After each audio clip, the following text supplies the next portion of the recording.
Well, a nice surprise coming out of North America, that EU United being Luminosity. But most people will be hanging around for this one, the European side of things today. NRG versus Dignitas. Dignitas only moments away, potentially, from qualifying for DreamHack already. Believe only need 1 point from here on out. I mean, they've had a great summer split the entire time. They've looked like a top-tier team. I mean, there was question marks about this team during the spring split. They came into Masters and really impressed some people with that finals finish, finishing second to Obey. Now's their opportunity to punch an early ticket to Valencia. And so if they can find a split here, at least one win will put them through to Valencia, but they are up against the world champions, and they are the world champions. I kind of feel like I'm beating a dead horse. I'm like, but they're still world champs, but they're not playing great. They aren't sometimes, but other times they look like themselves. You never know exactly what energy you're going to get, and if Dignitas runs into the world champion energy today, it's going to be tough for them, even with the level they're playing at. Well, let's head over towards picks and bans for this nice, interesting set between two of the best teams in Europe as it stands at the moment. NRG will be first pick here. Is there any surprises we expect here? No, I mean, NRG usually doesn't have anything really crazy in their back pocket. If anything, maybe some old comfort picks, maybe Dimi on something like a tier that, you know, a lot of people aren't playing right now necessarily. What about Dig then? Because you say, you know, NRG don't really bring out any spicy, crazy things. Will Dig maybe do that? Yes, Dig definitely will do that. Yeah, they're the team that's going to be able to pull out those crazy things and really try and push the issue with whatever kind of meta picks that no one else is playing. Well, Morrigan Circuit banned out too. Dignitas respecting.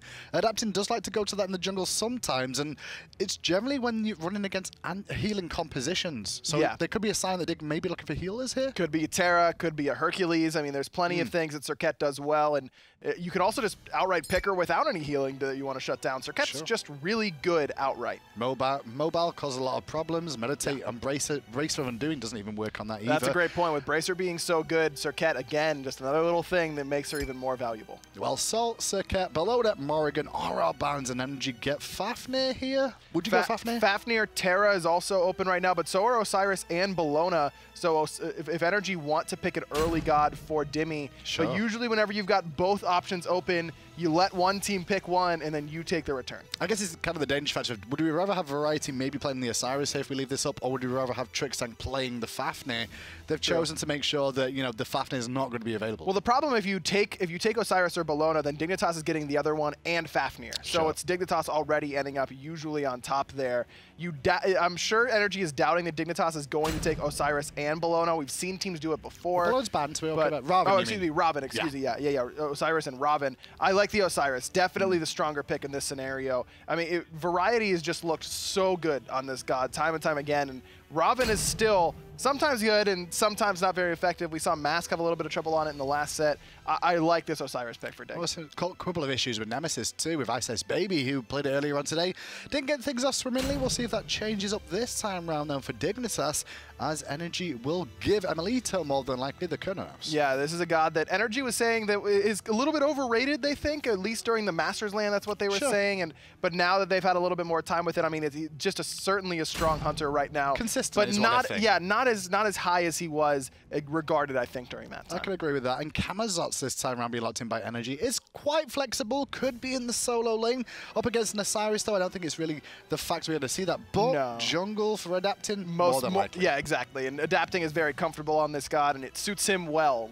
Long-range skill shots, and then has that all-in commit potential. And with NRG having this much mobility already on their team, Fafnir with the 2 leaps, obviously, and then Chronos with that dash, you can really keep up with adapting as he's diving the backline. Well, Rama locked in for Dignitas, and Arkkyl has been having an amazing season so far. He is probably the most deadly hunter in the game, above Barracuda, above those likes. Arkkyl is really destroying things right now. And big reason why Dignitas is really close to qualifying for DreamHack Valencia already is how good of a summer split Arkkyl has had. And again, it goes back to that Masters LAN where he got a lot of confidence there, had a phenomenal performance at LAN. And really, it just like solidified his spot on this team of veterans, proved that he belonged here. Very good point, because his build-up has been very, very quick if you think about it. In the old days, he kind of came out of nowhere, had a good LAN performance. Everyone went, where was this guy? Everyone in the scene was like, well, he does this in scrims, and he does it in ranks, but he doesn't do it on the big stage. He does now, and now he gets to work alongside Dignitas. And that's the kind of progression that you want to have as a player. You start to do well in scrims here and there, then in a couple online games, and then you come to do it at LAN, and then you start doing it consistently from there. And all of a sudden, you find yourself on a team with legends in the Smite scene. Well, Dignitas focusing both their counterbans to Sun Wukong and Amaterasu, hitting onto Dimi a couple of times more more here. Let me say this got pulled down a little bit. I think Nike's probably the next one on the list. Nike's certainly a decent pick here. Hercules is on the table, though I don't know if he would like that into the Osiris, shut down that healing that comes out from the mitigate wounds. Wouldn't be that surprised to see something like a tier. Energy's lacking some disposition, lacking some CC. Tier would fit that mold. Well, talk about disposition and CC. Chronos can disposition himself, and CC-wise, it's not too bad for the mid lane that Zyrhoes will probably be running. He likes all these old mages that we used to see in the mid lane. Now running, sorry, in the dual lane, now running them in the mid lane. He was the first one to really bring Soul back, and Chronos as well. Freya's being hovered right now by NRG, but I think this is more of them having a little... Oh, no, it's not. No, it's real. Okay. No, it's real. So this is a high damage team that NRG have put forward here. Their front line lacking survivability, I'll say, other than Camazotz.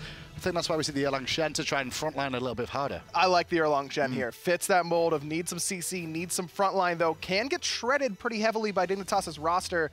You don't really want to be taunting a Chronos to guarantee those auto attacks onto you after he pops the accelerate. Interested to see which god Yammyn's going to play. Is it going to be this Freya in the mid lane, or will he take the Chronos? How the world has changed, though, to see Terra getting last picks in a game where Khepri, Ganesha getting banned above it. That's down to composition-wise, I feel, more than anything else. You don't want to deal with Khepri specifically because of the revives that could come out for the Team Dignitas. But Ganesha, too, the silences could cause a lot of problems for NRG squad.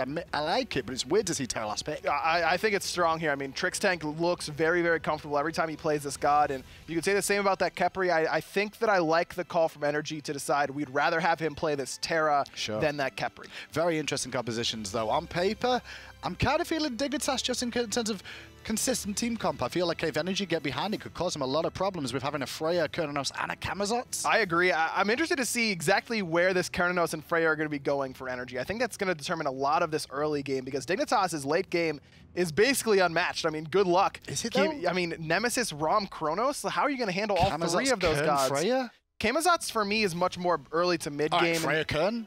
Freya Kern is good, and Fafnir is excellent in the late game as well, but you've got that Terra's Blessing in the late game to get all that extra heal, to get that movement speed, that CDR, and I will take Chronos over just about any character in the game come late game, because not only is he basically one-shotting you with a 3-1 combination as a traditional mage, but his auto attacks are hitting you for 400 apiece. He shreds your towers faster than just about anybody in the game as well, and NRG don't have that insane tower shred composition that Dignitas do. Freya lacks what she makes up for in damage, lacks that late game tower push. We can see that on your screen. Chronos, this is the first time he's been picked in the SPL this split, surprisingly enough. But we'll see how he does. I mean, Freya's, I guess, the same sort of way. Obviously, the first time for NRG picking up, but he's been run a couple of times before in the SPL this split. Chronos is one of those gods that I think has just kind of fallen out of favor a little bit. We talk about flavor of the month all the time, and there's also, like, trash of the month, right? Like, this god is trash, and then one player picks it up, and all of a sudden, it's really good again. I think that's what Chronos could certainly be here for Team Dignitas. I mean, it happened with Soul, didn't it? Interestingly enough, and yes, it did happen with Soul. Interestingly enough, I expect to see the Freya in mid lane, which is where Zyrhoes is running now and again. It's actually going to be in the dual lane alongside Rama. This is an old school comp that we saw when the mages used to be in the duel lane. And immediately I like what Trixtank is doing. Whenever NRG was running this, they would run emilitoo, just making sure he get his own purple buff all the time on that left-hand side. It was the Boars, I believe, during Season 3 that he was playing this quite a bit.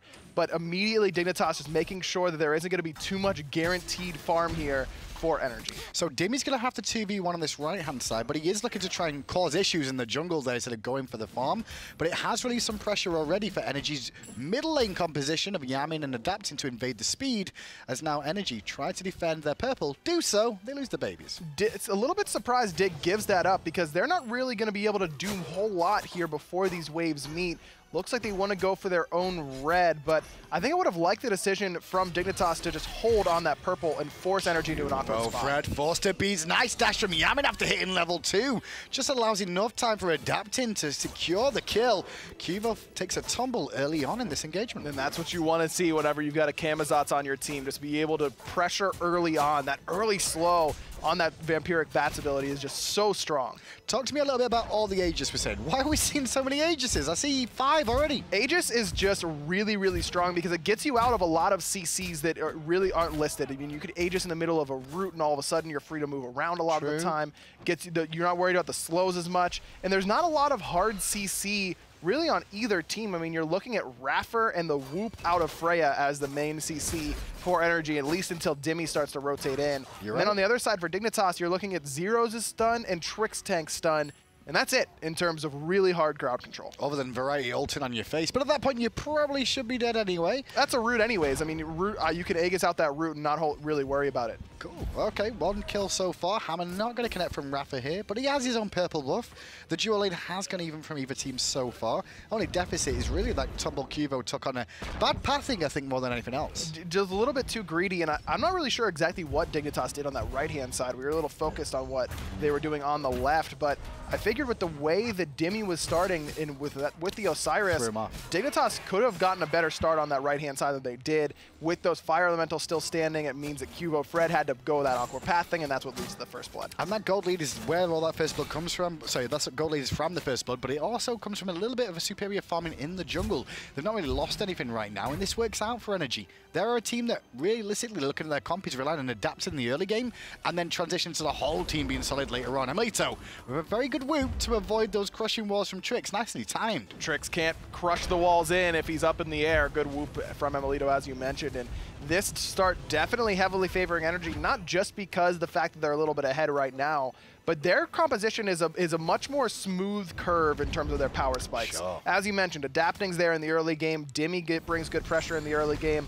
Fafnir solid all game long. But then you've got this, mid-game huge power spike between the Cernunnos and the Freya, whereas as I mentioned, Dignitas needs to wait a little bit later before they can really be effective with this comp. And you mentioned Fafnir there too, but that mid-game power spike goes up a little bit further again when you think about the Fafnir being on the side of NRG. Those coerces are going to empower emilitoo to do more damage. Same can be said for Yammyn, which means that power spike increases further forward towards late game than you expect. And this means that emilitoo is going to be able to build a little bit more power if he wants to in this build. Worry a little bit less about the attack speed that we see Freya's go for so often. Sure. Big reason why we haven't seen Freya recently is because of the recent Fatalis nerfs. Maybe not needing it here. Variety going to have to take on Dimi. As he was looking to back there, Dimi realized they could just keep him in combat for a second, which bought a window for an engager NRG at the speed buff. Bad news bears, though. Dignitas do manage to take it for themselves before NRG can turn up, but they've got pressure in 2 lanes right now. Surprised to see Dignitas be able to escape with that speed because Adapting's got his Warrior tab complete, and QvoFred's still sitting on boots 1. That is a huge power difference between the 2 junglers. Dig somehow able to escape with their buff and their lives. Well, Yammyn and NRG were one of the first teams to really bring the Hunter types back towards the mid lane, and most other teams have started to follow suit since. The red buff's already down, the purple contested and will go the way of NRG, so nice stripping of the jungle here coming out so far. But Arkkyl did manage to secure Dignitas' red. A little bit more important than the purple at this stage in the game because it helps you clear a little bit better. Plus, I mean, purple's meant for supports. It doesn't really matter if they don't get their buff, right? That's true. No one cares about supports at all. So I really don't. we just got nerfed again with the auras. Good. You know? Yeah, I know we needed that, I'll be fair. At least the aura did, not necessarily the supports. With the Oracle splitting though, this is going to be what I expect so far in this game is a small misstep from either team, and we're just going to sit back and farm for the time being, wait for this mid-game spike, and I think the first couple of gold periods are definitely going to be telling in this one. And that's what you expect from 2 teams that have been around as long as these 2 have. Not only not necessarily in terms of the 5 players exactly playing together, but I mean Zyrhoes, QvoFred, Trixtank, these guys have been around forever, and they've been a part of these old European games where we saw basically no action for about 20 minutes, and then the team fight started happening, and you know they're comfortable in that style of game. Yeah, I think we have something crazy like at least 20 Worlds appearances between these rosters. Minimum 20 Worlds appearances, I think, will be the best point of saying this, just because of the standard that you see, and maybe a little bit less when I think about it more, but if Twig was here, guaranteed. Twig, the only European to go to every world champion. Every land, pretty much. Yeah, every land. It wouldn't be a land without Captain Twig. It wouldn't be right. It just wouldn't be normal. That's just the crazy thing. Anyway, enough about Captain Twig. We're on this game as Yammyn in mid lane has his full boots completed right now. Do you reckon expect to see Gladiator shield in the mid lane with the amount of physical he's against here, or is he going to go for more raw damage, do we expect? You mean Shifter shield in the mid lane? Yeah. I mean, he could go for Gladiators. Arkyl's in a lot of trouble on this left-hand side. There's the Aegis, well-timed out of Arkkyl, so only eats 3 out of 4 shots from the Valkyrie's discretion. Going to be able to get back to base, but man, emilitoo having a lead just 6 minutes in to this lane is not a good look for Dig. But I like what Arkkyl did here. He's not going to lose any experience because Trix is going to come over. Have to be a little bit careful though, because they're taking a long time to clear the wave. I thought Arkkyl would just let the minions come into the tower, farm them up real quick and head back to base. Instead, he's going to hang around. He does have Devourer's Gauntlets though. Working on some stacking items, so I don't mind this decision. Devourer's Gauntlets has really been regarded as too slow now by the majority of professional ADCs, but in a lane against Freya where it's going to be difficult for you to box her anyways, you want to be able to match that mid to late game capability that Freya has. And Devourer's Gauntlets, while excellent in the late game, it's also a massive power spike when you hit that full stack mark that you're going to be able to match right around where Freya's look at this flank from NRG. Spicy. Speed buffs just spawned, and the dual lane from NRG invaded through the jungle. Gonna rotate into Zyrhoes, who's rewinding. Bad news is he knows his 5 members around him now. Wild Hunt is on. Zyrhoes pinned in place. iRaffer ulted early to try and get some mobility, as Adapting will swoop down like a bat out of hell and pick up a kill on Zyrhoes. Great rotation out of the dual lane. But still, only 1 kill goes NRG's way, and Dig gets their speed buff once more. That could have gone a lot worse for Dignitas with the way that NRG was pathing. Great root by Yammyn, rooting Zyrhoes under tower. I don't know if that bat would have reached if not for that CC coming out of the mid lane. The red buff gets stolen straight after that kill onto Zyrhoes. Now the purple too. Arkkyl did get a wave into tower, but emilitoo's beating him down under that tier 1 again. I don't think emilitoo's got enough to actually finish him off on his own. His ultimate was available, but Arkkyl burnt his. Oh, Emil. Come on. He wasn't going to be lazy back in there, was he? Surely not. No one home. Went knocking, no one home. I like the decision from Arkkyl to immediately cancel that ultimate because Adapting was coming full HP, and even with a little mana, emilitoo stuck around too much, and Trix's damage ain't all bad. Quvo to the rescue, looking to clean this up. 1 dash, auto. No dash available. Quvo took too much time. He's going to pay with this for hanging around. Yammyn and Zyrhoes rotated, and Yammyn made a bigger impact. I don't think I mind that, though, for Dignitas. I mean, emilitoo was getting free farmed until this stage. You're going to put him on the bench for about 15 seconds, make sure that he misses at least one wave. Could have been cleaner aggro. Absolutely. Quvo just didn't have the slice and dice, use it in the jungle to poke out the opposition. Unfortunate there, but I think if you tell Quvo that you're going to kill emilitoo here, but you're going to fall as well, Nemesis is going to get there, right? Nemesis is eventually going to get there. If you can get Arkkyl a lead, that's true. But Arkkyl, if he can get a lead, then he's maybe able to punish emilitoo a little bit more, keep him from getting to that mid-game power spike. Yeah, I think that's the big point there overall. Zyrhoes in mid on that Chronos as well. Not spoken ridiculously amounts about it, but he's playing the energy skin too. Is that just a little bit of banter? Oh, you have to. Anytime you're playing against a team, even the regular team skins, like if you're playing against Luminosity and you're playing Susano, you got to use that LG Susano skin. In goes iRaffer, looking for a little bit of pressure onto Zyrhoes, and created just that for Yammyn to clear the wave, and gives Quvo a nice old hammer for the sake of it, just to make sure he can continue poking him out and stack those Traveler shoes. Plus, the skin is just so cool. I didn't hear a word you just said because I was just looking at how cool this skin is. I don't hear what I'm saying half the time, too. I'm just saying what I see on the screen. I mean, that's how you cast, really. Oh, is that what I am supposed to be doing? I don't know, man. One day you'll work out something you're doing. Thanks, man. Thanks for the encouragement. I've missed you, by the way. I missed being here. I've missed you being here because now I know who sucked the most. That didn't even make sense. It means you suck the most when you're here. I'm still Which means you don't suck when you're not here. Think about that. Maybe you should retire. That was my... Yeah, I took a break from casting last week. You did. It was great. Then I came back. It was wonderful. 10 minutes in, though. Still no Gold Furies down. NRG have basically just won the tussles in the jungle more often than not here. And the lead is 1,400 gold still. Experience isn't anything really to shout home about, but they do see small advantages for hitting level 12 earlier on. And no one quite there yet for that second relic, at least on this side of the map, as Arkkyl and emilitoo continue to box it out. And look at this, Arkkyl now starting to get the better end of this trade. He's completed his boots and is getting quite a bit of lifesteal out of that Devourer's Gauntlets, over halfway stacked. Well, Adapting was looking for a bit of damage from the angle of the side, but the problem was that he was just slightly spotted out there, so had to fall back and only eating that leap. Dimi's now starting to make this rotation too towards mid. 4v3. Variety doesn't know this is on, and nobody on the side of Dignitas is even looking at him. Taunt onto Quvo, gonna get the beads, and immediately Dimi's ult is already down, so quickly gonna disengage. Dimi got what he came for, and that's pressure in the mid lane, purification beats out, and it forces Dig back. It allows another red buff invade for NRG to go their way. Adapting will leap away from the root from Trix and avoid the walls too that iRaffer eats instead. So nice little pickup yet again from NRG. Nothing in the jungle for Variety to look to steal away there. I love this early Winged Blade pickup by Adapting, really relying on that high base damage that Camazotz has and giving him that slow immunity that's so important, not only up against QvoFred, but Variety as well. Arkyl's got a slow in that kit. I mean, there's plenty to immune, just giving him some nice HP, and it's cheap. It's not a big investment in the second item slot. Now he can start to look towards some damage after completing this item. Oracle's about to spawn up. 3 members of NRG ready and willing to start these up, but 4 members of Dig are now on their way. Nice whoop coming out from emilitoo early on, but it does still force NRG to fall back with the pressure, so they end up getting split yet again. And that's exactly what you were saying earlier. Expect a lot of splits, a lot of little tiny engagements, but no full commits from either team because both teams are willing to wait until that mid to late game. Both in the comms are probably saying, yeah, our mid to late game is way better than theirs because of how good each of their drafts are. Definitely interested to see what happens with emilitoo in this Freya build as time goes on. Obviously, he's going for the Fatalis, standard core build for Freya.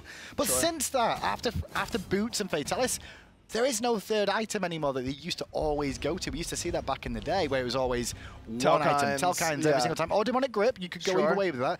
Now, not so much. You still could go Demonic Grip. Demonic Grip's still very solid in terms of that third item slot. Telkine's Ring is one of those items that I am convinced is incredibly good, and just no one is building it quite yet. But especially in characters like Freya and Chronos even, it's not an early power game, you know, it's not an early spike item like it used to be. It's very different in its role. Now late game luxury, think kind of old Spear of Desolation, but not for burst mages, but for auto attack mages. But it just gives you so much power in the late game. Well, this Chronos from Zyrhoes here, going for the Bancross talent by the looks of it right now. Free Portal Demon for NRG. They didn't even go for the Gold Fury here. They're just pressuring the map so well. They're in full control of this game right now. emilitoo and Arkkyl boxing on the left-hand side. There comes the heal from the Terra's Blessing, but Emil willing to play this very far back. Has the Fatalis now, which means it's a little bit more difficult for Arkkyl to take these fights. But Arkkyl wins the engagement because emilitoo loses a little bit of gold to the tower. If he can continue to do that, it does add up. Absolutely. That's exactly why we see Arkkyl going for that style of play, is just waiting around and keeping emilitoo away from that wave, as QvoFred somehow, again, secures the 3rd speed in a row with energy right in his face. Very, very important for him to do that as well. And you can see he's picked up a Shifter's Shield on this Nemesis.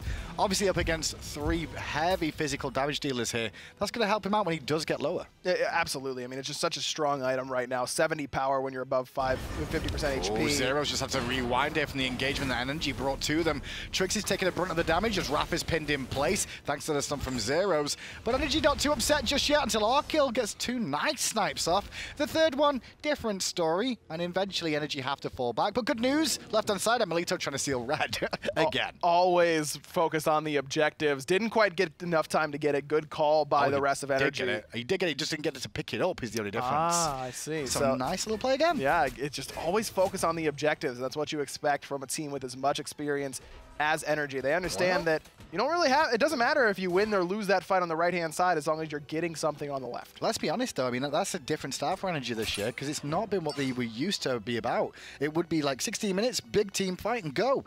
I guess they've been thought out in team fights a little bit more now. Teams have kind of worked out their play style and now they're having to adapt. Teams are just getting better. I don't think there's any other way to say it. I mean, not only the top end, but the bottom end. I think the biggest difference between competitive Smite now and competitive Smite in the old days is that any team can beat any team on any given day, and I really mean that. I mean, even the bottom end teams in the SPL, if you're not on your game as a team like Dignitas or NRG, you can absolutely drop games to the bottom end of the SPL now, and you really couldn't say that all the time. These oracles so far too have been so interesting because the fact it takes me back to the old mid-harpy fights. Every so often, every 3 minutes, you'd see a fight guaranteed at the 3, 6, 9, 12-minute mark.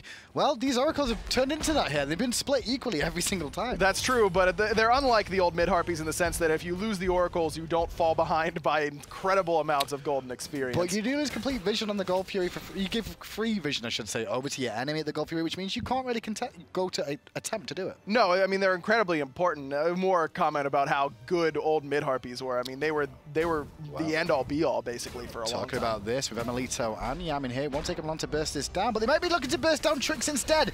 Beautifully timed hammer from Raffer, and he can continue this chase as Trix is still in trouble. Raffer committing as emilitoo's getting very low here, but takes to the sky with Valkyrie's discretion to keep him safe. Raffer, meanwhile, went too deep, and he takes a lot of damage. But adapting, blinks into the backline, and is still trying to chase down Trixtank. One more hit, but he's not going to go for it. Instead, retreats towards his team. Mistakes were made by NRG, just diving too deep, looking for Trix, and as a support at level 10, with the itemization he's got online for himself, he's a lot tankier than I think they expected. But, I mean, there was a plenty of burst onto him at the beginning of that engagement. You could already see just how hard emilitoo's hitting. Also, Brace of Undoing to that into account too. The classic new support item, I guess. I don't want to call it a classic because I don't really want to see it all the time. But it does allow you to get bursted down, revive all the way back up potentially, and then continue fighting. That's exactly what happened. I mean, Trix lost 60% of his HP easily in that 5-second window, and all of a sudden he got 30% of that back. So plenty ready to go in terms of baiting out that team fight. NRG does do a good enough job of recognizing that they're investing too much into the support and backing up before it's too late,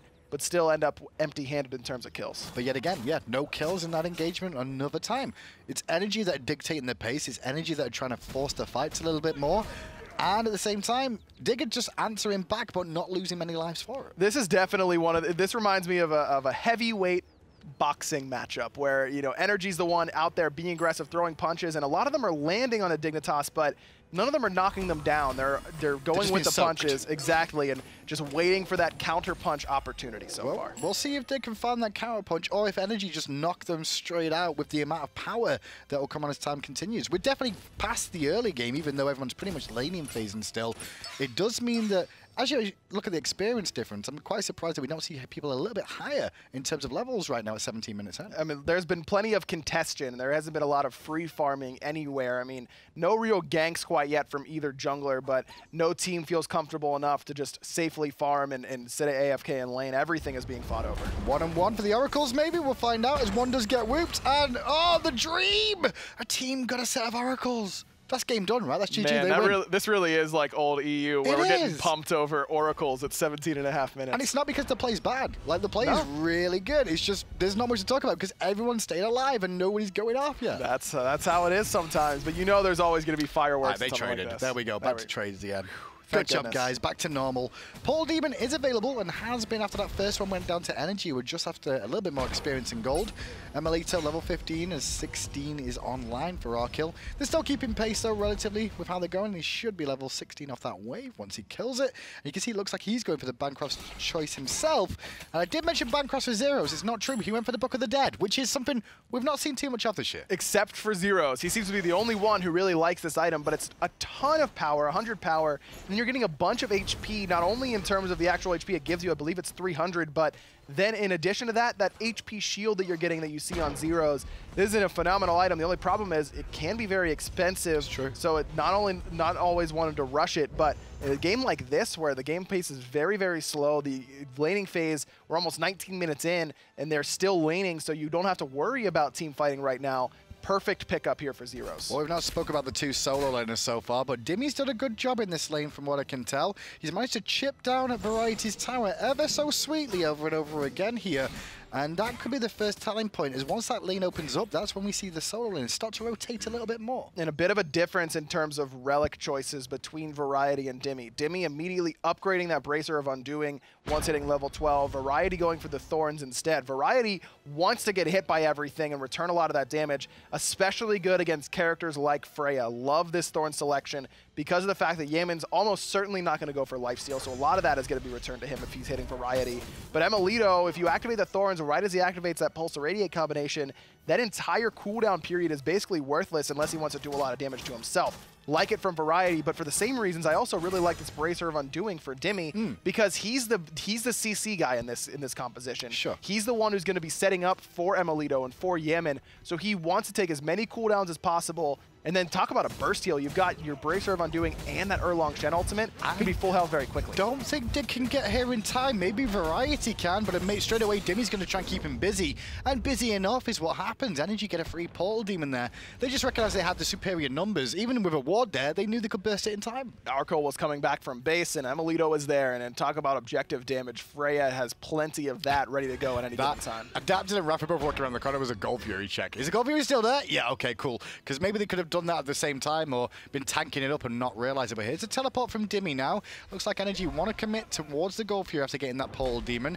Whoop on 2 means Zyrhoes and Trix are both in trouble here. Good time from Dimi to follow up on Trix, and Trix is still in an awkward position. Brace of Undoing revives him back to a decent health pool, but emilitoo has been forced into his ult early because of Variety's pressure. Qvo around the backside. Variety's right in the middle of everybody. Gonna go up and down with that Lord of the Afterlife as Arkkyl takes to the sky. Can't quite find the snipes. But Qvo might be able to clean all this up. up. He gets one with a dash. Raffer's a couple of hits from death, but Yammyn's going to force him back. And Zyrhoes will claim the life of Dimi. So that's a 2 for 0 exchange the way of Dignitas. That's the counter punch right there by Dignitas. NRG overextends a little bit. The double whoop was good there from emilitoo, but even with a taunt right afterwards from Dimi, Zyrhoes just beads that away. Actually didn't even need to use the beads, just stood there. There wasn't a lot of AoE. There's not a lot of AoE from NRG here. Usually when you get double taunted, you immediately have to beads because you're worried about, you know, a Kraken, a Zeus ult, something like that that's going to hit multiple people that got taunted. But what does NRG have that's AoE?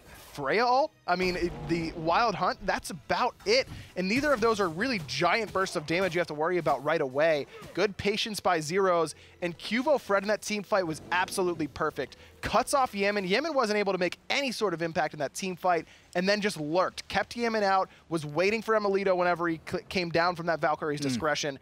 Excellent positioning from Team Dignitas. Just wondering what Zyrhoes sold at the start. Did he start off with bombers, do you remember? He did. He sold his bombers straight away early on in this game, but I guess at the 16 it's not that early anymore to get this penetration online a little bit quicker. Love it. Just making sure that he can finish one of those power spike items right now, because look at how far behind he's already falling in terms of just number of items completed. He's only at 3. Yammyn on the other side, he's already got 4. I mean, yeah, Ikaval's a branch item that's pretty cheap, but you want to make sure that you're keeping up, and he needs that penetration. Book of the Dead, as I mentioned, great item. Brings a lot of stats, can be very helpful, but that expense can really take a toll on your build. Big grouping in the mid lane from NRG Esports here. A nice little poke onto Arkkyl, who's under pressure. No full commitment coming out from NRG though, but they're still going to try and use this situation of having a Freya and a Chronos to siege down this tier 1. But look at Variety's positioning. Coming around the backside, NRG going to realize that they don't know where he is. Maybe this isn't the best spot for us to fight. Does anyone see that solo lane, dude? No? Okay, just dip. Like, we don't know, because he's clearly not in lane right now. No, and even if he was, I mean, that 500 gold on the right-hand side would be good for Dignitas to get right now, but Variety making the better decision to come and join this fight. Keep an eye on Dimi and Raffer. They will be the engage for this team. Banish already down by emilitoo, looking for the pick onto Variety. Get a little bit of poke damage coming out from the Bramble Blast from Yammyn, but it won't slow down Dignitas as they can just regenerate under the tower of the Monolith. Now Variety says, all right, I'm done with this. Going to head back towards the right-hand side, but emilitoo is as well, recognizing that there's some free farm available on the right. Just him. It's also going to be Yammyn going over there. This is a free tier 1 tower on the right-hand side. With those two together, they could just try and siege this down. Variety can't really stop them on his own. He can keep him busy, but meanwhile, commitment in mid from Dignitas, realizing there was only 3 members there. Adapting still plenty healthy, though, as is Dimi, even after taking a couple shots from Dignitas. And you're right, I mean, NRG has the opportunity to try and push down the right. He did hold him off, though, to Variety. Those 2 hunters didn't really want to get involved. I always call Freya a hunter. I don't know why. Habit, I guess, more than anything else. But no towers down still in this game, other than the tier 1 in the duo lane, which went the way of Dignitas early on. NRG are the ones that have been trying to poke down. You can see both emilitoo and Yammyn back at it again. And Variety again, going to try and answer, but this time iRaffer is coming to join the 2 damage dealers for NRG. Variety, 1 against 3. Trixtank is on the way, but Variety already getting shredded. Still has Thorns, however, and now Trixtank comes in. This will slow them down. The route missing completely as Raffer just takes a back step to avoid that. And now Adapted and Dimi here. It's Dignitas slightly out of position, I'd say, although they have a collapse option, but Raffer can tank this quite happily. 500 gold is definitely going NRG's way here. I mean, there's no sense in Dignitas trying to defend that tier 1 tower when it was already so low. With the portal demon coming up now, this means that Dig has a little bit of a less safe escape path if they start to lose an engagement. And bad news is they're out of position for the tier 1 tower defense in mid lane unless they're trying to collapse on the latecomers round for this fight. Split fight going on as Variety has to take on 3 Thorns already used. That makes NRG fall back as quick as possible. Meanwhile, Dimi just gets rooted in place and stunned and deleted by Variety. A 1 for 0 exchange the way of Dig. Didn't even get a chance to use the bracer there. That Nemesis ultimate just making Dimi so squishy. Plenty of HP in that build,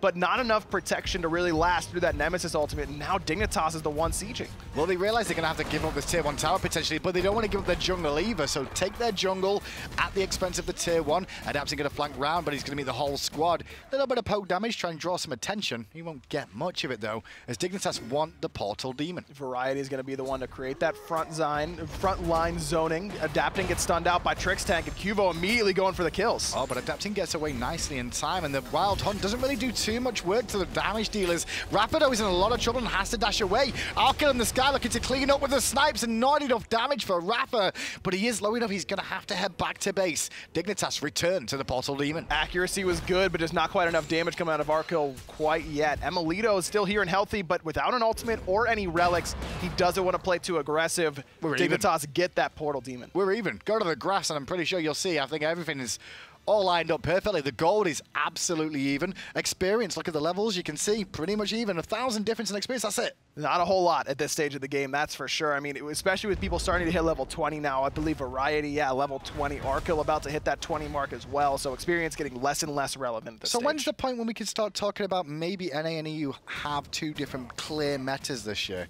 Because right now, the average game time from what I'm seeing in North America seems a little bit lower than that in Europe. Europe's starting to approach 30, 40 minutes a little bit more often than NA is. That's true, and honestly, I think that's a good thing for North America, because with the way they looked at Masters Land with Europe really dominating the regions, and maybe going for a faster style of meta will be enough to close the gap between these two teams. But I think you're right. I mean, Europe clearly likes to play this a little bit more late game oriented. I mean, can you imagine picking Chronos and Freya in North America right now with how quick a lot of their games are going? But I mean, a lot of people have been saying that Snowball has always been an issue. First Gold Fury, first tower going down, that team generally wins in the grand scheme of things. But different story when you look at EU. They're always taking it to the late game. They're going for a little bit later drafts and willing to potentially lose some of the early game. And that's why it's always so interesting whenever we get some cross-region matchups. Yeah, that's always. I like it more whenever teams, different regions are playing very differently. Dimi rooted in place, so Turtle Form won't keep him alive for long. NRG going to pressure mid lane in response to this though and just get a tower back of their own. They could probably commit for a tier 2 a little bit easier themselves if they want to. They're a little bit worried about maybe the rotation coming in from Dig, and Zyrhoes distracts them enough. They need to be worried about Fire right now. Fire Giant started up by Dignitas, but once NRG realize what's happening, they peel off that tier 2 tower siege and come to take the fight. They're looking for adapting. His leap is already down. Qvo was looking for the chops, but instead he eats a hammer instead. Variety's going to get a tether off on free. Nice banish from emilitoo to relieve that pressure. Rafa will get stunned out as Zero now rejoins his team. Wild Hunt only hits Trixtank from Yammyn. That was an engage from NRG, but it wasn't a great one. And Variety's got the thorns in that front line. Raffer falling very, very low. Adapting blinks into the backside, trying to put pressure on the Zyrhoes, but the rewind goes off. Nobody could stop Qvo killing Rafa. Now Qvo's in trouble, but the Aegis keeps him alive. emilitoo's Vitalis is doing work, and where's one kill from the ultimate? Now turning towards Qvo a second time, but the shield keeps him standing. Dimi now turns up, Adapting turns up too. Variety forced to ult away as Zyrhoes is still alive, but for how long? Trying to get away, the Aegis gets him out of that vampiric bats from Adapting, but what a fight from NRG, splitting up Dignitas beautifully, and it looked like it was going to go Dig's way. Qvo found that first kill onto Raffer, but look at how much Dignitas invested just to knock down NRG's support. emilitoo was able to free cast almost that entire fight, even with the Thorns, even with the Shogun's Kasari and the Pestilence. Variety just not enough magical teleports protection. in and just pushes the whole of NRG back, going, no, you will not do the Fire Giant for free. I tell you what, he could have potentially held that, and you know what, they're going to go for it. They've pulled it again of Dignitas, but there's only 2 members here, and with 3 of NRG not backing just yet, even though they're not healthy, they could still commit. Qvo lost his dash to the Fire Giant knockup, and Dimi teleports in and immediately goes for the aggression onto Zyrhoes. Zyrhoes gets knocked up, but Beads, the knockup, has to rewind all the way back to safety again, but Dimi's waiting. The walls from Trix will slow him down, and so everybody's still alive after the last engagement in mid. Somehow, I mean, that was close. Qvo, I thought, was going to fall for sure there after losing the dash, and Dimi got there in time to contest him, but now it's Variety on that front side, gets whooped, and look at the damage coming out of emilitoo. No ultimate available. Thorns due to come up for Variety soon, but it's Dimi who's overextended now as Dignitas collapse. Dimi's already dead, and Arkkyl was looking to clean up Dimi if he got away. Different story, wasn't required. Dignitas starting the Fire Giant. Emil kind of baited Dimi there. I mean, he's got no mana. So difficult for emilitoo to fight, but he's still sticking around. Fire Giant getting low and adapting. But they're not going to get Adapting. He takes to the sky in time. May still look for QvoFred. Qvo's going to get some heals from the shield and the Terra ult too, but emilitoo's there to potentially clean it up and will do so. Bad news for emilitoo though, he's out of mana, and Zyrhoes and Trix and Variety and Arkkyl, oh my, they're all trying to run him down. Did have enough for the whoop, but Trixtank still waiting for him, as is Variety. Variety gonna put down emilitoo, his 3rd death of the game, and now it's Dignitas trying to chase down Adapting and Yammyn, but instead probably just turn back towards his fire. Bit risky going for the fire though, with Yammyn and Adapting both still alive. They're not healthy, that's for sure, but they can sustain from the jungle like Yammyn is doing just now, and Adapting can drink up those pools, and we could see another fight. But Adapting doesn't have a good way to steal this. I mean, you can just body block that Camazotz abilities. Just Fire Giant's still low here. Arkkyl can just stay on this pretty easily with that Devourer's Gauntlets. But they're not doing so. Arkkyl is getting low right at the end. Fire Giant does indeed go to Dignitas. Only member not to get that Fire Giant is going to be QvoFred at 30 minutes in. That's the first one of the game. Qvo has had an excellent game so far, 4-3. Yeah, you're not really blown away by that scoreline, but his decision-making has been really, really strong so far this game after that initial pathing mistake in the early Just game. look at the silent assassin, though, in the player damage. Arkkyl. We spoke about his year so far and his performance in spring and summer, but he's won 1-5 and done 20k just silently above Chronos and emilitoo, who have had the lead for the majority of the game, for the longer period of the game. And this is what we've come to expect from Arkkyl. We talked about it during, before the picks and bans. This is a top-tier hunter in the world, not just in Europe. And he can make those highlight, crazy on-her plays where he's jumping on people and impaling them and making all that kind of crazy stuff happen. And he could also have these sorts of games where he's just doing his job really, really well. And I love the itemization coming out from Dignitas that allows him to do that job even better. 2 Shogun's Kasaris by Dignitas. Because it's 2. Why 2? Just because you want to make sure that your carries, Zyrhoes and Arkkyl, are going to be getting that buff no matter what.